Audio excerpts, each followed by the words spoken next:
Dili gyud lalim ang sakripisyo nga ginasagubang sa mga frontliner karong dunay hulga sa COVID-19 dili lamang sa Mindanao kundi sa tibuok kalibutan. Hagit karon sa katawhan nga ipaabot kanila ang atong pag-ampo ug pagsuporta aron nga sa dili madugay dunga natong malampasan kining pandemya.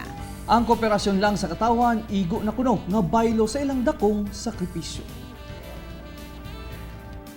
Sa adlaw-adlaw nga pagkuha og istorya sa GMA Regional TV News Teams aron mapahibalo sa katawhang Pilipino ang mga nag-unang panghitabo sa komunidad, amo sab nakita ang tataw nga kalisod nga ginasagubang sa frontliners. Ang risgo nga mataptan sa COVID-19 ilabi na ang mga healthcare professional nga mo'y nagaatiman sa mga pasyente.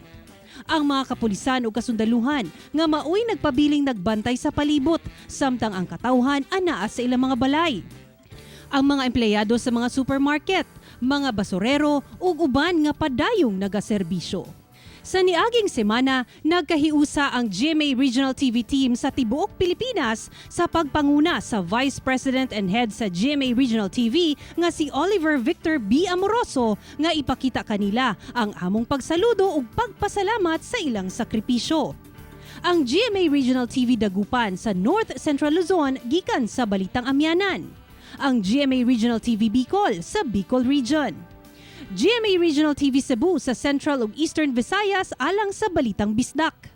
GMA Regional TV Iloilo sa Western Visayas alang sa One Western Visayas. Ug dinhi sa Mindanao gikan sa GMA Regional TV Southern, Northern ug Central Mindanao sa One Mindanao.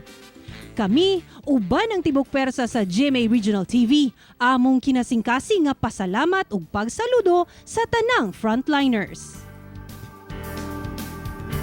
Agi pagpasalamat sa kinatibuk ang pwersa sa GMA Regional TV sa tanang frontliners. Duga nato kining tan-awon mga kapuso.